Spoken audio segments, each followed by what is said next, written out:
Khyber Pakhtunkhwa, how Israel has launched a new operation to take over Gaza.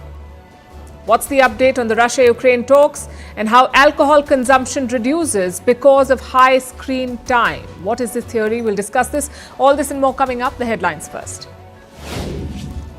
Iran says it won't stop enriching uranium, but it is open to establishing a regional nuclear fuel consortium. Since April, Tehran and Washington have held 4 rounds of nuclear talks. The West has accused Iran of wanting to acquire atomic weapons, but Tehran insists that its nuclear program is for peaceful purposes. India's External Affairs Minister on a 6-day visit to the Netherlands, Denmark and Germany, S. Jaishankar is expected to highlight Pakistan's continued support to cross-border terrorism and brief European leaders on India's firm stance against it. This is Jaishankar's first foreign trip since India launched Operation Sindoor, which was in response to the Pahalgam terror attack. Britain and the European Union reach a landmark post-Brexit deal. Both sides agree to a new security and defence pact as well as easing customs checks on food and plants. The UK will also allow EU fishermen to access its waters for 12 years. The European Union is the UK's largest trading partner. China says it backs Denmark's sovereignty over Greenland. The Chinese foreign minister made the remark while meeting his Danish counterpart in Beijing. US President Trump has threatened to take over the Arctic island. During the meeting, Copenhagen objected to Beijing's support for Russia in the Ukraine war.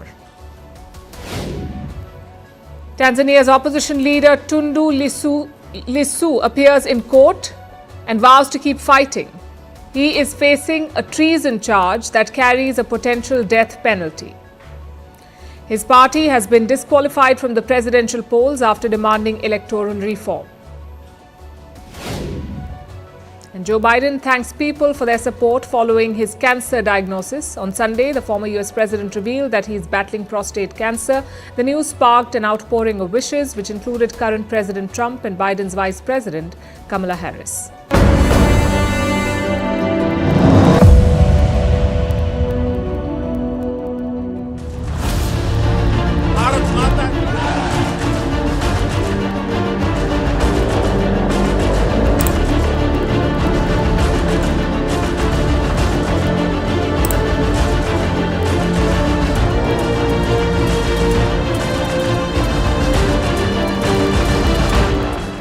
घर में घुसकर मारे।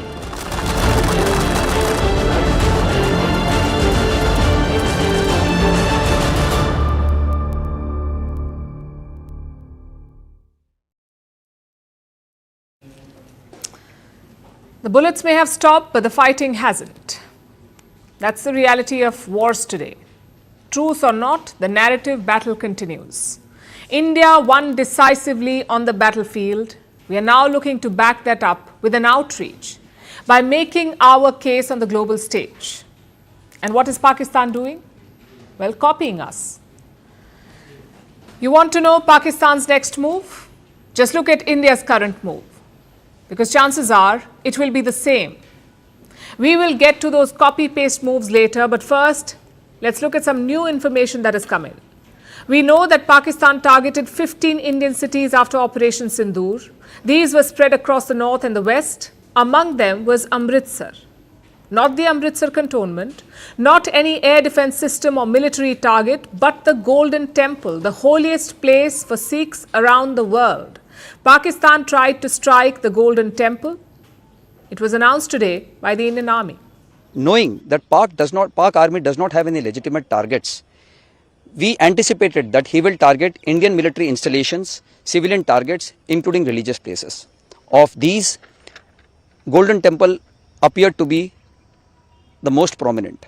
We also received credible intelligence that Golden Temple is a prime target, which we had brainstormed earlier. On 8th early morning, in the hours of darkness, Pakistan carried out a massive air assault with unmanned aerial weapons, primarily drones and long-range missiles.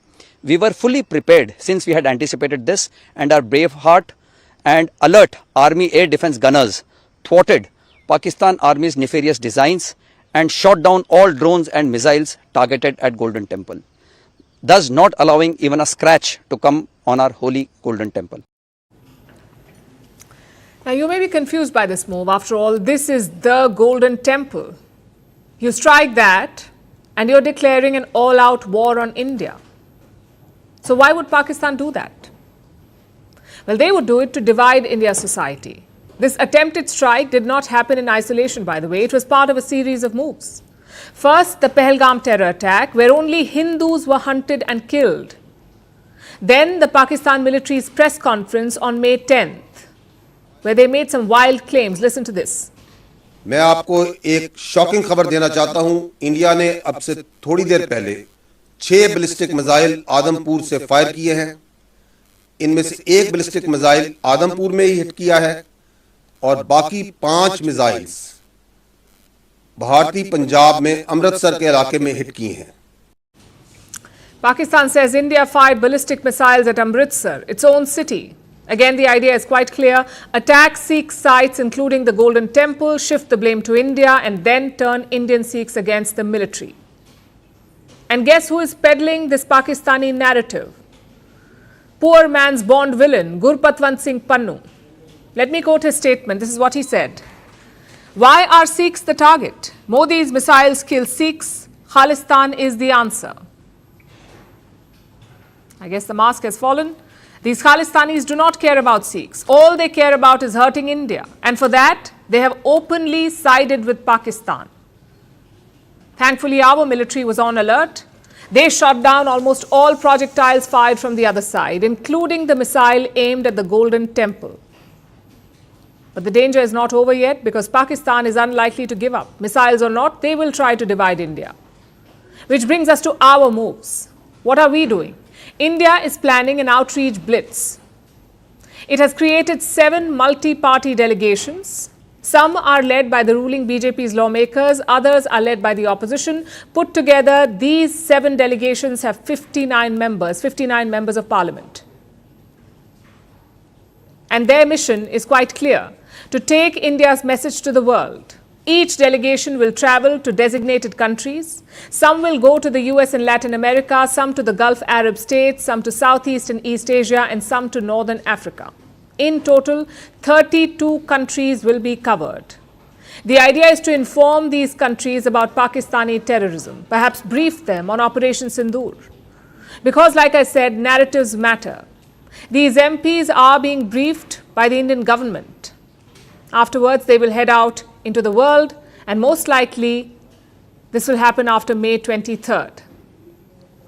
Now, this decision was announced late on Friday. India announced this late on Friday, and guess what Pakistan did the very next day? They announced a similar multi-party delegation.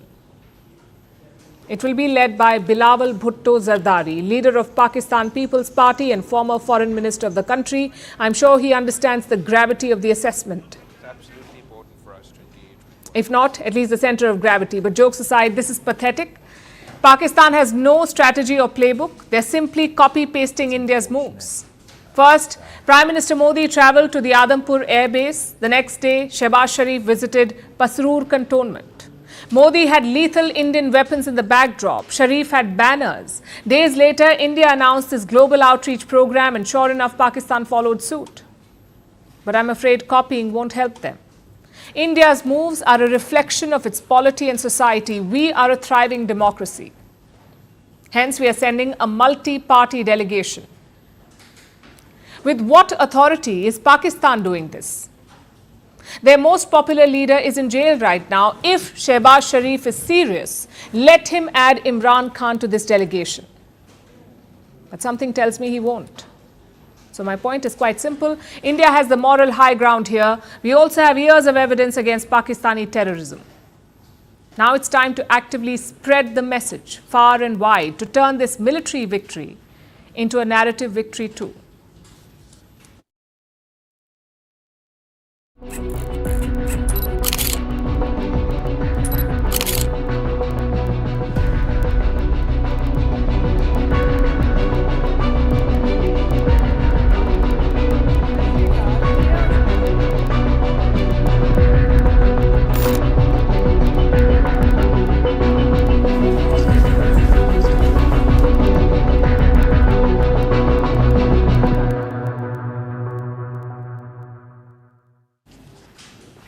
Like so many stories of our times, this one too begins with a ring, light, and a camera. It features a woman named Jyoti Malhotra. She is from the state of Haryana. She's a YouTube influencer, a travel vlogger. She has 377,000 subscribers on YouTube, more than 100,000 followers on Instagram. Jyoti Malhotra has documented her journeys across the globe, from bustling cities to quiet mountain towns. But one destination stands out, and that is Pakistan. She's been there multiple times. Images of her trips have now gone viral. One of them shows her with Maryam Nawaz, the Chief Minister of Pakistan's Punjab province. Jyoti's last trip to Pakistan was in March this year. And now she's behind bars, arrested on suspicions of being a spy for Pakistan. Here's what the authorities are saying. Jyoti Malhotra was in touch with a Pakistani diplomat, an official in their High Commission in New Delhi, someone who was expelled after the Pahalgam attack. Investigators say Jyoti's trips were sponsored, that she was in touch with Pakistani officials, she shared sensitive information, and that she was being developed as an asset. She was being groomed by them. Her family calls these allegations preposterous. They say that she was only vlogging, that's video blogging. I'm sure more details will emerge as the investigation proceeds, but this case is just the tip of the iceberg. In the last few days, there have been at least 11 other arrests across 3 states. These are people who came from different walks of life: a businessman, a techie, a student, even a security guard, all connected by a single serious allegation: spying for Pakistan. Another key arrest is from the state of Uttar Pradesh. It was a businessman named Shehzad. On paper, he ran cross-border trade, but investigators say he went far beyond commerce. He is said to have been an ISI point person. He helped them recruit people. He was also believed to be selling Indian currency and SIM cards to them. Then there's a postgraduate student. He was spying on Indian military installations. He passed sensitive details about the Patiala Air Force Station straight to Pakistan. One guy allegedly even developed an app. He made it to stay in touch with his Pakistani handlers. As we speak, more people are being rounded up. These arrests reveal a complex web of espionage. It's disturbing, but neither surprising nor new. Pakistan's ISI has long cast its net on Indian civilians. After all, that's what the agency was built to do. The Inter-Services Intelligence, ISI, was founded in 1948. Since then, it has operated like a state within a state. Over the decades, it has built a sprawling espionage network. It targets India's military infrastructure, its political fault lines, and increasingly, its digital spaces. The strategy is quite simple. Blend in, do not rely on known assets, use ordinary people, exploit their vulnerabilities, financial or otherwise, and use them as modes in a larger machine. It worked in the 1990s with cross-border operatives in Kashmir. It worked in the 2000s with double agents. In fact, in 2010, there was a case of Madhuri Gupta, an Indian Foreign Service officer. She was convicted of spying for Pakistan. And now the ISI seems to be turning to ordinary people. Between 2013 and 2016, India arrested 46 Pakistani spies. 46 spies in 3 years. They were arrested from across the country. And now a new round of arrests has begun. What does it tell you? Even when the battlefield looks silent, the battle is on. When it's not their terrorists, it's their soldiers. When it's not their soldiers, it's their spies. Some do it unwittingly. Others know exactly what their mission is and for whom. Either way, it's a low visibility, high impact game. Use the unlikely, stay off the radar, keep it plausible, and do not leave a trace. That is how it works. And that's also why it's so hard to stop. Because the best spies do not look like spies, they look like you and me. And that is the real challenge.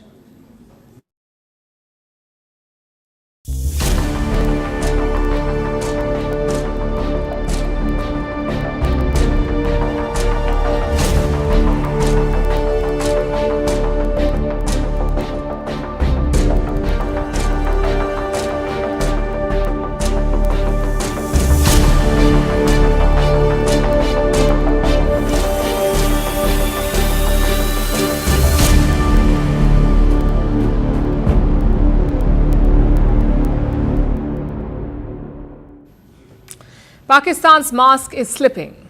Every day, more evidence comes to light. Let me show you the latest one. It's a set of pictures taken at a funeral. The funeral of a Lashkar terrorist. It's the same group that was behind the Pahalgam attack. Lashkar-e-Toiba, they killed 26 Indian civilians. Yesterday, one of Lashkar's commanders was killed. His name was Saifullah Khalid. He also goes by another name, Razaullah Nizamani Khalid. He was killed by 3 unknown gunmen in Sindh. Sindh is a province in southeast Pakistan. Saifullah Khalid's funeral was held there yesterday. And these pictures are from the same funeral. Khalid's coffin has been draped in the Pakistani flag. In most countries, this is an honor reserved for the top leaders of state and military. In Pakistan, it is an honor bestowed upon terrorists. They are given VIP funerals, they are celebrated like martyrs and national heroes. And so it was with Saifullah Khalid. Also, he was no ordinary terrorist. He operated the Lashkar's network in Nepal. He handled recruitment, logistics and money. One of his main jobs was to move terrorists, to get them across India's border with Nepal. He also orchestrated multiple attacks in India. In 2005, he planned a shooting. It happened at the Indian Institute of Science in Bengaluru. 1 person was killed in the attack, 4 others were injured. In 2006, the RSS headquarters in Nagpur was targeted. RSS stands for the Rashtriya Swayamsevak Sangh. It is the ideological parent of the BJP, which is India's ruling party. Khalid planned the attack on the RSS, but the plot was foiled. Then in 2008, Khalid targeted a CRPF camp. CRPF is the Central Reserve Police Force of India. One of its camps in Uttar Pradesh was hit. Uttar Pradesh is a North Indian state. 7 security personnel were killed in this attack. After this attack, Saifullah Khalid vanished. He was operating a Lashkar module from Nepal. Indian intelligence agencies exposed his network, so Khalid had to flee. He took refuge in Pakistan, and since then he had been out of the spotlight. Khalid vanished from the public eye, only to resurface this weekend when he was killed by gunmen and his funeral made headlines.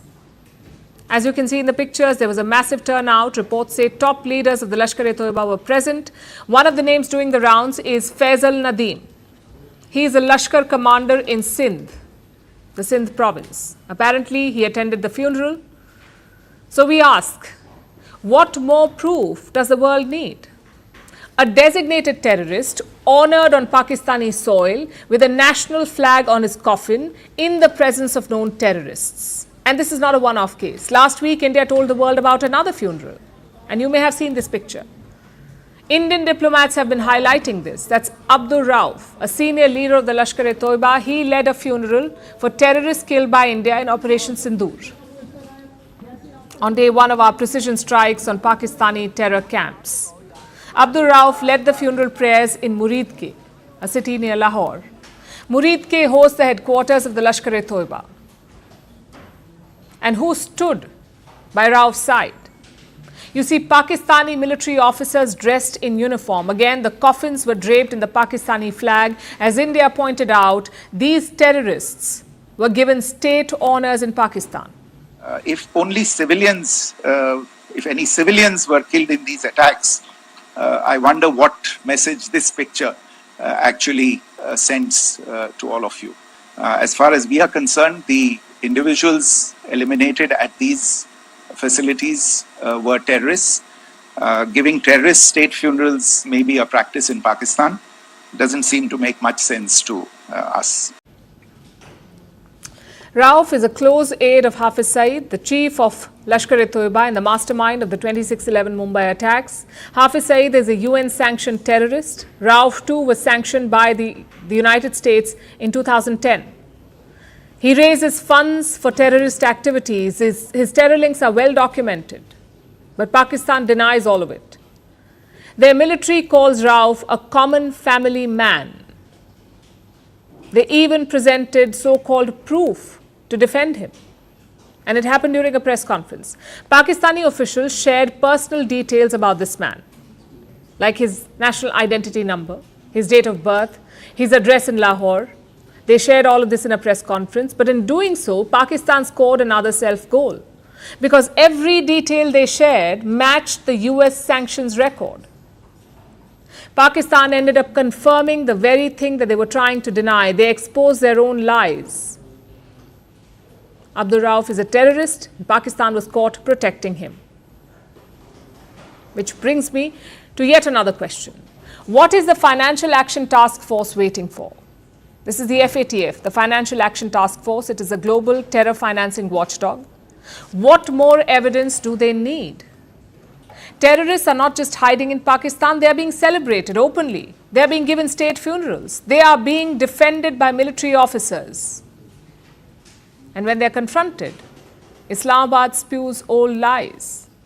Pakistan is not just a safe haven, it is a sponsor, a host and a facilitator of terrorism. There is overwhelming evidence to support this. It is time for the FATF to take action.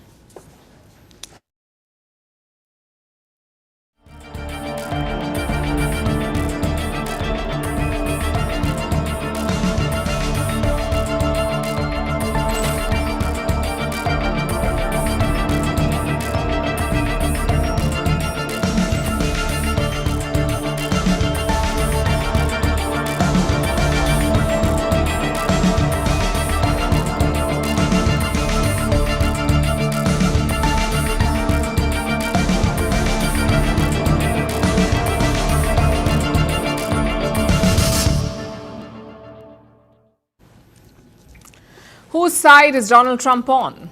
A lot of you may have asked this question last week. Frankly, we were wondering too. Trump was doing his typical both-sidism. He equated India and Pakistan. He even called Pakistan a great country. I doubt even Pakistanis would do that. But now more information and dubious links are emerging, information that puts Donald Trump on Team Pakistan. Take a look at this report. It talks about a man named Gentry Beach. He is a hedge fund manager from Texas. More importantly, he is a close associate of Donald Trump Jr. That's the US president's eldest son, Donald Trump Jr. Now, Beach and Trump Jr. are hunting buddies. Beach visited Islamabad in January this year, and he was hosted by Prime Minister Shehbaz Sharif. A second meeting happened in February. Once again, Shehbaz Sharif hosted Gentry Beach for talks, this time at a summit in Dubai. Afterwards, Beach returned to the US, to Trump's Mar-a-Lago residence, and he reportedly briefed the US president about his talks with the Pakistanis. Do you know what he said? He said that Pakistan was an amazing place, that there is potential for rare earth, oil and real estate deals.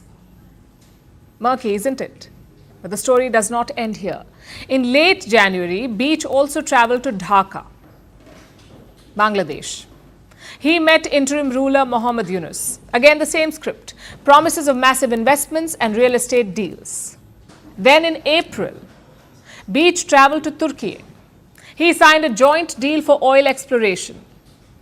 Clearly, this is a very powerful man, powerful and close to the Trump family. Did these business dealings influence Donald Trump's position? Is that why he's soft on Pakistan? Well, the evidence is mounting. Last week, we told you about a cryptocurrency deal, a deal between the Pakistan government and an American company. Pakistan's government signed an agreement with a crypto company.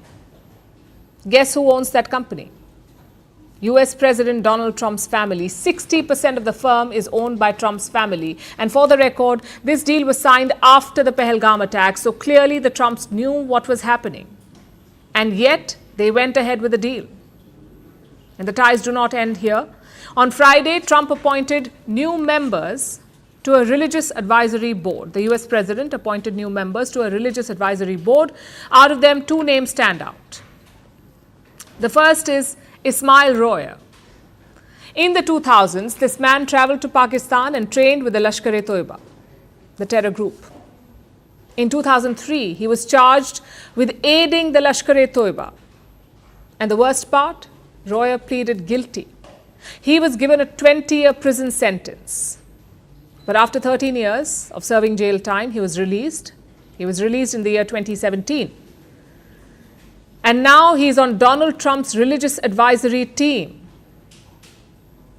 Let me repeat that for you. A convicted Lashkar terrorist is now US President Trump's religious advisor. That's the first name on the list. The second name is Shaykh Hamza Yusuf. He's basically a radical Islamist preacher. In 2016, Indian authorities filed a case against him. His speeches were radicalizing terror recruits. Now, both these men have been appointed by Donald Trump. One is a convicted terrorist, the other is a man who's wanted in India. Of course, the White House does not see it that way. They're calling these men preachers and Islamic writers. Some of Trump's own supporters cannot believe it.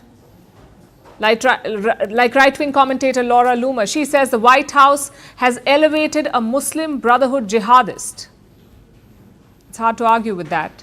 But the question is, what is Trump's game plan? Why is he doing all of this? Well, money is certainly at stake. Pakistan desperately needs foreign investments, and the US is clearly open to it. In April, Islamabad hosted a minerals forum. The idea was to urge foreign players to invest in Pakistan's natural resources. And among the attendees was an American delegation. Trump has already struck similar deals in Ukraine and Pakistan. In Pakistan, he has the added bonus of containing China's influence. You see, most of Pakistan's minerals are in Balochistan. China has pumped billions of dollars into this province. Yet there is a gap in funding and technology, one that Donald Trump is very much interested in. As for appointing terror suspects and convicts, are we really surprised? This is the same Trump who signed a deal with the Taliban. The Trump who met Syria's new president last week, a man who was designated as an Al-Qaeda terrorist only a few months ago. Donald Trump does not care about ideals or terrorism. All he's concerned about is money, both for himself and for the US government. And Pakistan's generals appear to have decoded that. They spent most of the last decade selling national resources to China. They could spend this decade selling it to the US. As far as India is concerned, there are only two options. Offer Trump a better deal or ignore him and go it alone.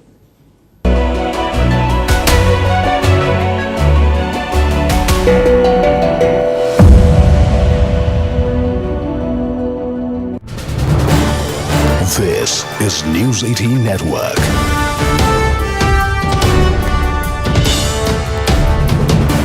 India's largest news network.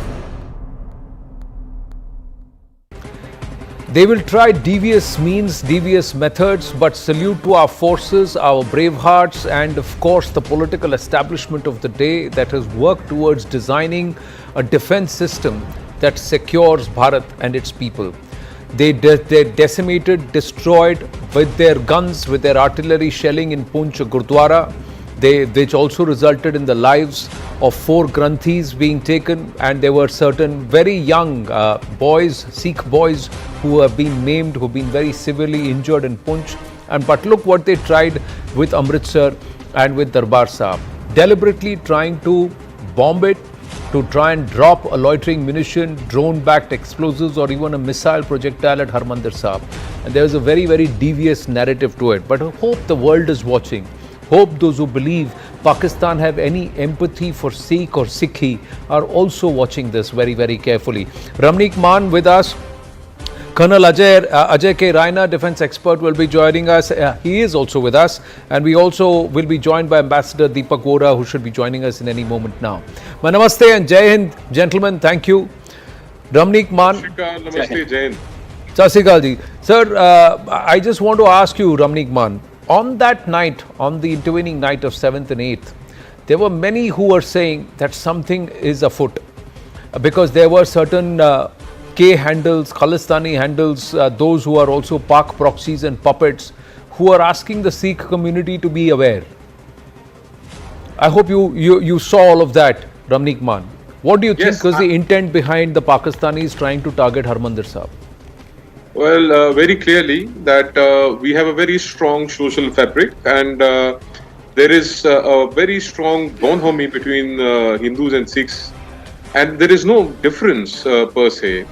They are trying to create a wedge, not just between the communities, but also Sikhs versus India, Sikhs versus Delhi. So the intent is very clear. They want Sikhs to revolt against the establishment, the government of the day, the Prime Minister, per se, in person. They have tried several times and they have failed. And they will always fail in every attempt when they try to divide, Sikhs from India or to take away. The basic point here is, the thing is that we don't differentiate when it comes to nationality. We don't want to be seen as next to anyone when it comes to national security. So any matter where it is about the national security, you will always see Sikhs in the front line. The iconic photograph of the surrender of General A.A.K. Niazi, on Niazi's right, you see a Sikh general officer, General Jasjit Singh Arora, General J.S. Arora, an iconic army officer, and that is something which has been the bane of Pakistanis. The only thing common between us and them is the language. No cultural commonality, there is no religious commonality.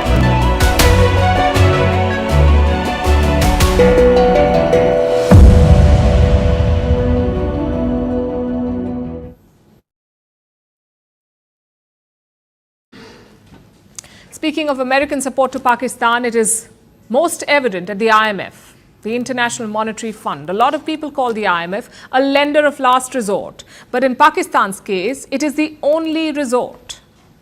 The IMF has bailed out Pakistan a record 24 times. The latest bailout was last week after they carried out the Pahalgam attack, and in the middle of Operation Sindoor.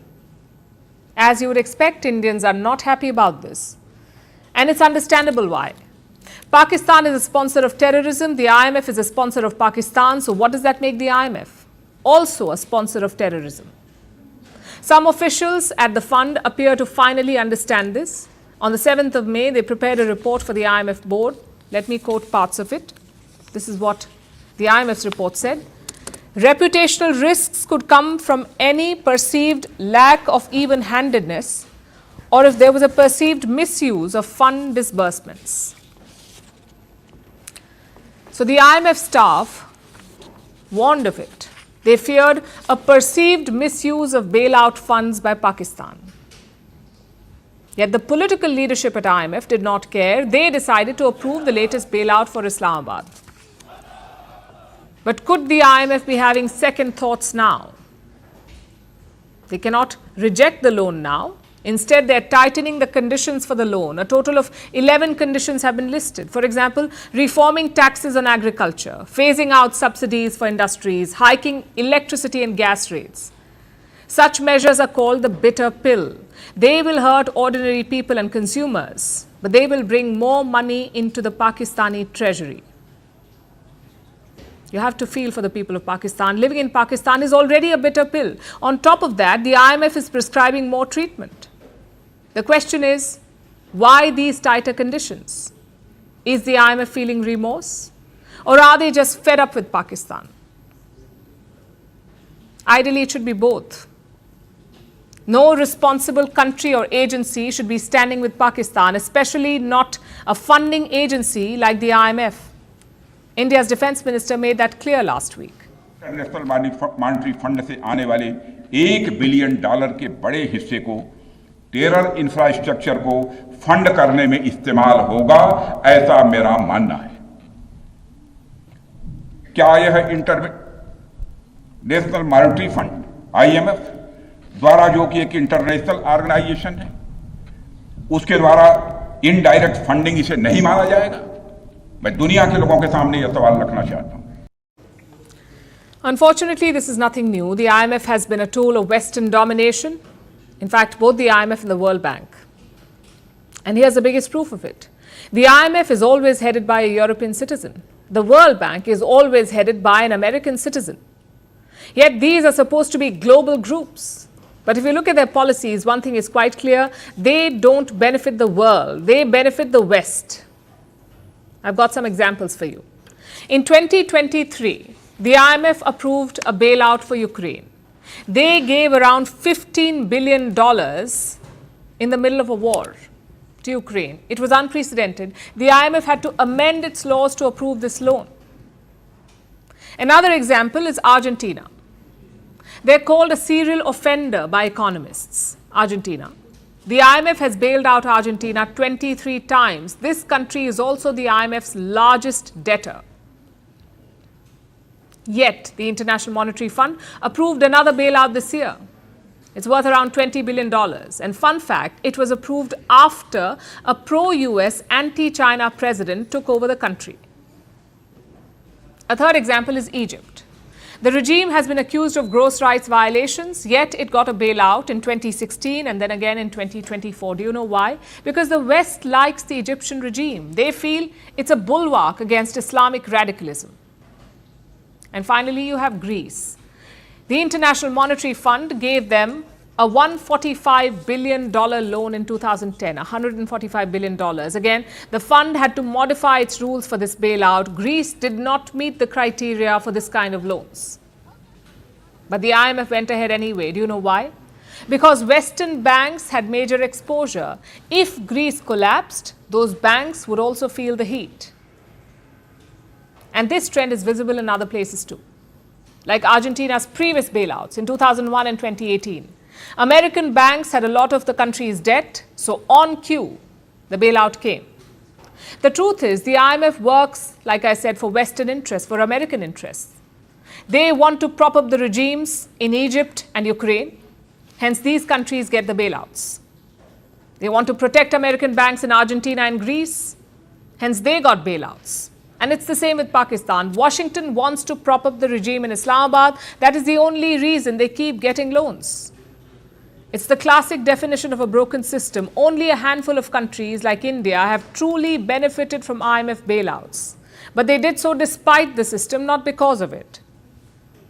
If the IMF is serious about its mission, it should help countries that need money, not terror sponsors and puppet regimes.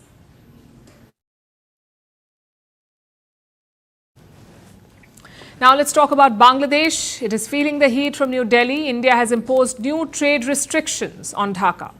They target a range of imports from Bangladesh, including garments, which is the country's biggest export. And India has now placed curbs on them. 4 key border checkpoints in northeast India have been closed to Dhaka. Why? Because Dhaka has been doing the same to some Indian goods. Also, the interim ruler, Muhammad Yunus's growing ties with China have not helped. He recently called northeastern India landlocked. He invited China to access Indian territory through Bangladesh, and that statement, along with a string of Chinese investments, has raised alarms in Delhi. So now India is sending a clear message. Trade ties come with boundaries, and Dhaka may have just crossed one. Our next report has more. Some statements carry a cost. Muhammad Yunus is now paying the price. 7 states of India, eastern part of India, called 7 Sisters. They are landlocked country, landlocked region of India. They have no way to reach out to the ocean. We are the only guardian of the ocean for all this region. So this opens up a huge possibility. So this could be an extension of the Chinese economy. Yunus made that statement in March during his visit to China. He urged China to use Bangladesh as a gateway, as an access point to India's northeast. This statement didn't go unnoticed in New Delhi. This weekend, India took action. The government announced a series of trade restrictions. Bangladeshi exports will now face curbs. They won't have access to all the land ports. A range of imports have been impacted by this order. From ready-made garments, that's the largest export of Bangladesh and a vital source of dollar inflows, to plastic items and wooden furniture. Even carbonated drinks, bakery, confectionery, cotton yarn and dyes. Its exporters will now lose access to 4 key land routes: Tripura, Assam, Meghalaya and Mizoram, all located in India's northeast. These gateways are now closed to Bangladesh. New Delhi isn't just closing its doors, it's matching Bangladesh measure for measure. Dhaka had earlier restricted Indian yarn shipments. They allowed imports only through sea routes. Now India has responded. Several imports from Bangladesh face the same restrictions now. They can only use the seaport entry. This follows Dhaka's moves to tighten the scrutiny of Indian imports. Reports say Indian trucks face more checks and aggressive inspection in Bangladesh. So, in a way, India is deploying the strategy of reciprocity, a tit-for-tat move triggered by Dhaka's own restrictions. These curbs can hurt the economy of Bangladesh. It's already under strain. Dhaka needs more foreign exchange. Its books are under pressure. India's curbs could impact $770 million worth of exports. That's nearly 42% of Bangladesh's shipments by land to India. But India has legitimate reason to be concerned. Under Yunus, China has made deeper inroads in Bangladesh. In March, the chief advisor visited Beijing and signed multiple deals. This includes at least 8 MOUs. New investments were announced. This included a Chinese economic zone in Chittagong and the modernization of the Mongla port, the second largest seaport of Bangladesh. China is also showing new interest in the Teesta River project. Earlier, New Delhi was assured exclusivity. Now Beijing is back at the table. Yunus also walked away with significant financial commitments. China committed around $2 billion in loans, grants and investments. The message for New Delhi was loud and clear. Yunus is pitting China against India. And now that New Delhi has responded, Bangladesh wants to have a dialogue with India. An advisor of Yunus has spoken. He says Dhaka wants to resolve trade issues with New Delhi. But the tone from New Delhi has shifted. This is no longer just about trucks or tariffs. India is drawing a red line. Trade and provocations cannot go together. Yunus may call northeastern India landlocked, but it's New Delhi that has now locked him out.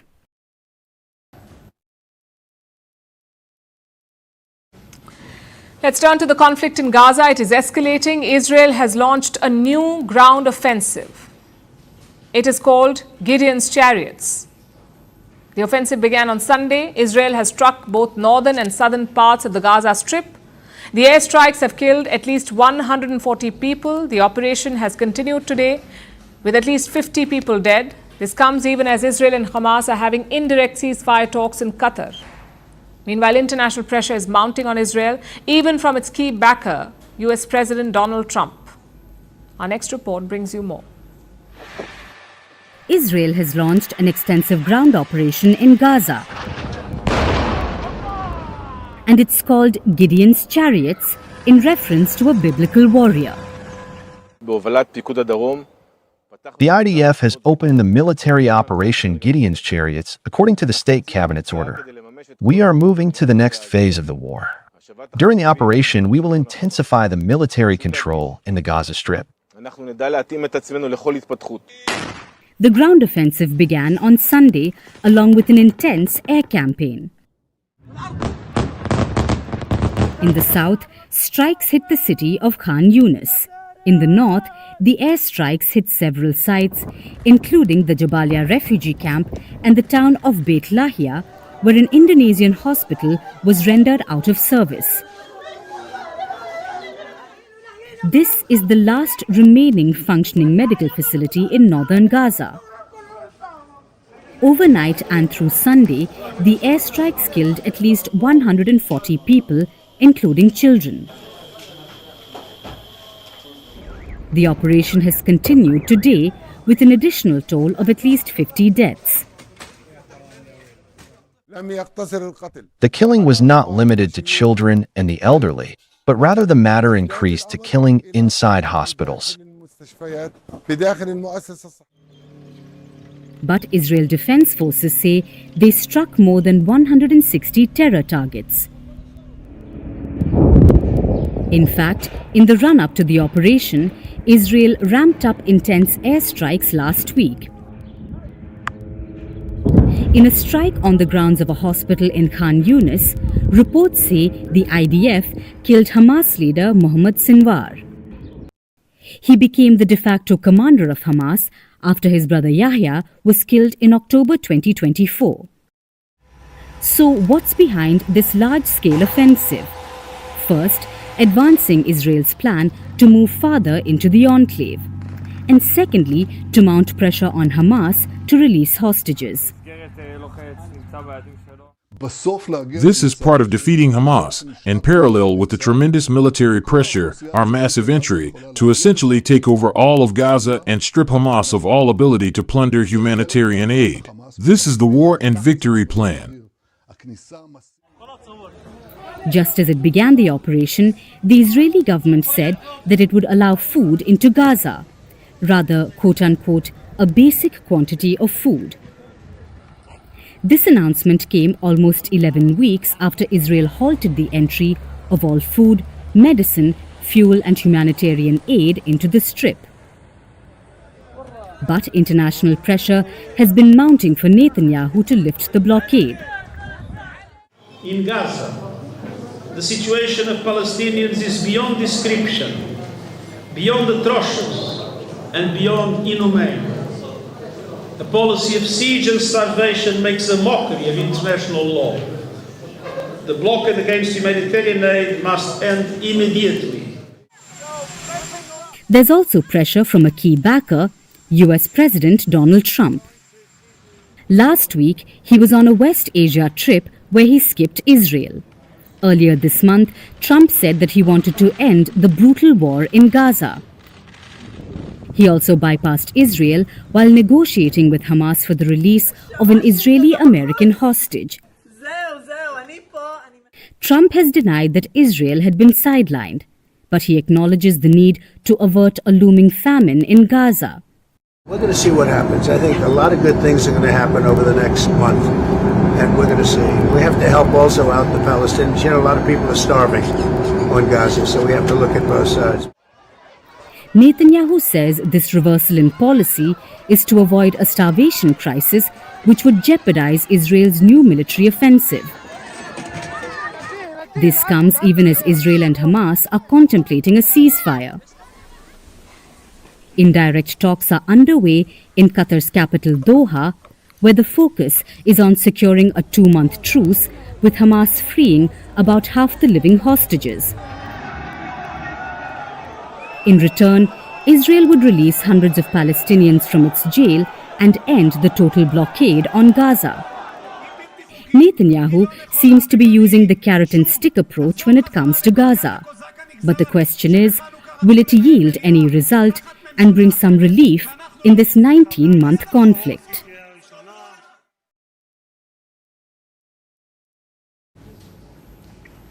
It's the most anticipated phone call of this week. US President Donald Trump on one side, Russian President Vladimir Putin on the other. The call is currently underway and on the agenda is peace. Trump is first calling Putin. Then he will dial Ukrainian President Zelensky. The details are not out yet, but the hope is that there will be a ceasefire to announce. The Ukraine war, as you would know, broke out in 2022. It's been over 3 years. Trump wants the war to end immediately. In fact, he promised that it will end it on day one in office, and he seems to be getting frustrated because it's been more than 3 months. The White House says he is weary of both sides. The president has made it clear his goal is to see a ceasefire and to see this conflict come to an end. And he's grown weary and frustrated with both sides of the conflict. Right now, this call could have 3 outcomes. 1, Putin agrees to a ceasefire and so does Zelensky. Trump announces it and claims credit. 2, Putin disagrees, but he sets up a meeting between himself and Trump. Earlier, Trump claimed that the only thing stopping a ceasefire is a meeting. We have to meet. He and I will meet. I think we'll solve it, or maybe not, but at least we'll know. And if we don't solve it, it'll be very interesting. Third scenario, Putin does not agree to a ceasefire and presents his list of conditions he needs to end the war. No one knows what happens then, but Ukraine is highly skeptical. It says the Russian president is just dragging his feet, that this call will yield nothing. That is Kiev's assessment. Which brings us to Washington. Donald Trump has long promised to end the war in Ukraine. Like I said, he promised to do it on day 1 in office. The very day he returned to the White House, he said he would end the war. It's been months. The war is still raging. In February, American officials met separately with both Russia and Ukraine. The result was a temporary deal, one that focused on Black Sea safety. But it did not hold. Both sides accused each other of breaching the terms. And now that deal has expired. So what exactly is blocking a ceasefire right now? Well, Russia blames Ukraine's red lines. Putin claims any truce must lead to a quote-unquote lasting peace. But what does that mean? What is a lasting peace? Moscow says it wants to address the root causes of the war first. We have enough strength and resources to bring what was started in 2022 to its logical conclusion with the result needed by Russia. This result is the elimination of the causes that led to this crisis in Ukraine, the creation of conditions for long-term sustainable peace, and ensuring the security of the Russian state. Ukraine sees it differently. It accuses Russia of stalling while the fighting continues. Kiev is pushing for a two-stage plan. First, a quick ceasefire, maybe for a month, then negotiations on a long-term peace deal. Our number one priority is a full, unconditional and honest ceasefire.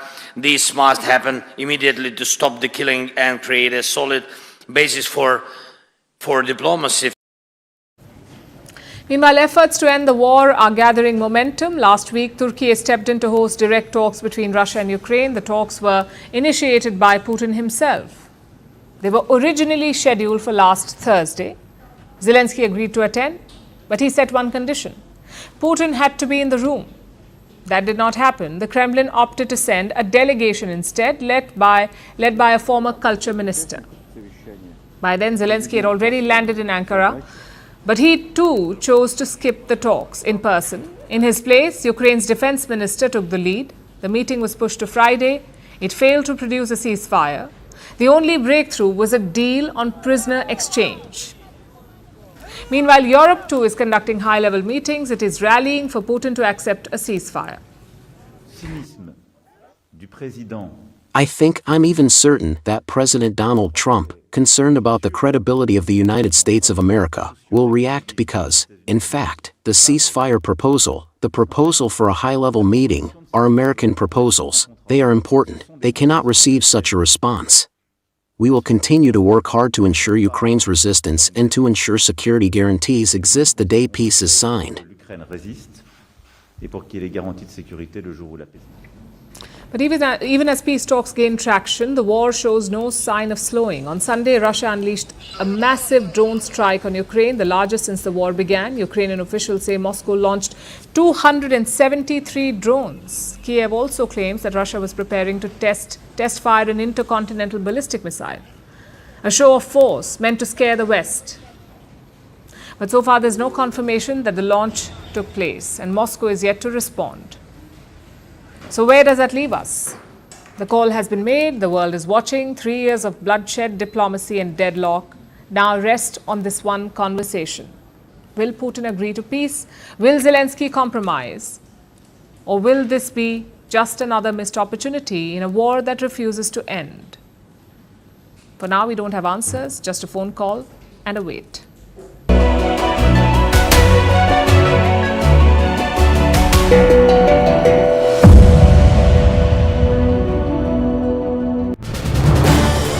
This is News 18 Network.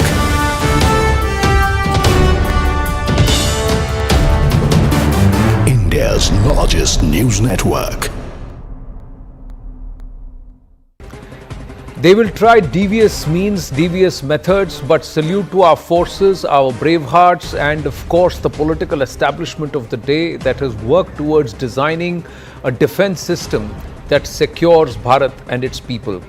They decimated, destroyed with their guns, with their artillery shelling in Poonch Gurdwara, which also resulted in the lives of 4 Granthis being taken, and there were certain very young boys, Sikh boys, who have been maimed, who have been very severely injured in Poonch. But look what they tried with Amritsar and with Darbar Sahib, deliberately trying to bomb it, to try and drop a loitering munition, drone-backed explosives, or even a missile projectile at Harmandir Sahib. And there's a very, very devious narrative to it. But I hope the world is watching. Hope those who believe Pakistan have any empathy for Sikh or Sikhi are also watching this very, very carefully. Ramneek Maan with us. Colonel Ajay K. Raina, defense expert, will be joining us. He is also with us. And we also will be joined by Ambassador Deepak Vora, who should be joining us in any moment now. Namaste and Jai Hind, gentlemen. Thank you. Ramneek Man. Namaste, Jai Hind. Sat Sri Akal ji. Sir, I just want to ask you, Ramneek Man, on that night, on the intervening night of 7th and 8th, there were many who were saying that something is afoot because there were certain K handles, Khalistani handles, those who are also Pak proxies and puppets, who are asking the Sikh community to be aware. I hope you saw all of that, Ramneek Man. What do you think was the intent behind the Pakistanis trying to target Harmandir Sahib? Well, very clearly that we have a very strong social fabric, and there is a very strong bonhomie between Hindus and Sikhs, and there is no difference per se. They are trying to create a wedge, not just between the communities, but also Sikhs versus India, Sikhs versus Delhi.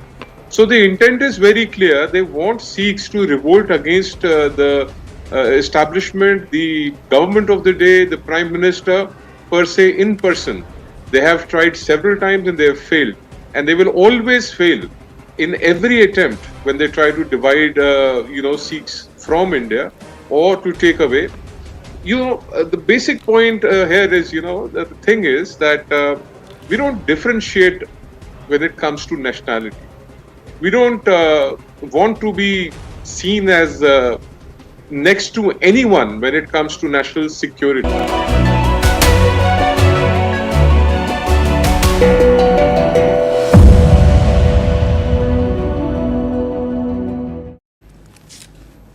Now it's time for Vantage Shots, images that tell the story.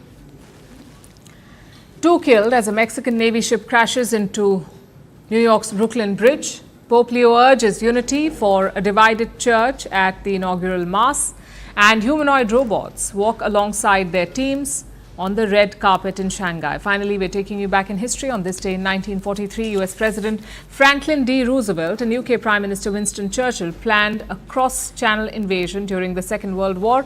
It became known as the D-Day landings. It was initially scheduled for May 1st, but bad weather and other delays pushed it to June 6th. We're leaving you on that note. Thank you for watching. We'll see you tomorrow. The Prime Minister hands the President a letter from His Majesty King George.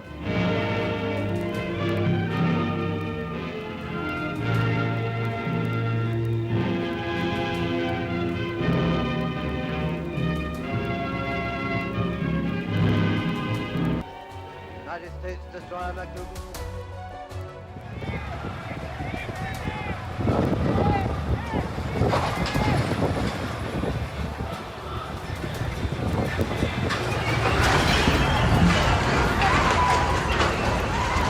What is going on? Oh, what? Insane.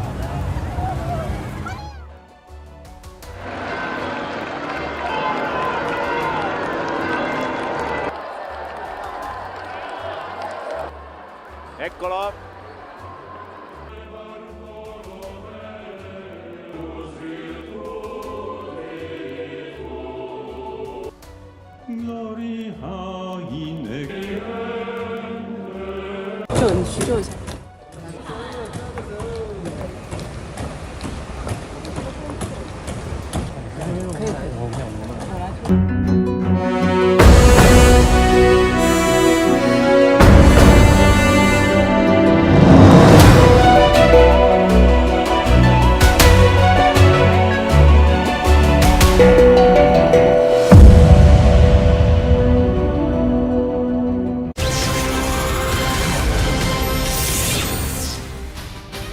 Hello and welcome to the late night edition with me, Ayushman Singh Jamwal. Big breaking news coming in at the top of the bulletin, where after the revocation of security clearance for the airport operations firm Celebi, the company has moved the Delhi High Court. Opposing the plea, the Solicitor General of India, Tushar Mehta, has said, and I quote, "The enemy can make 10 attempts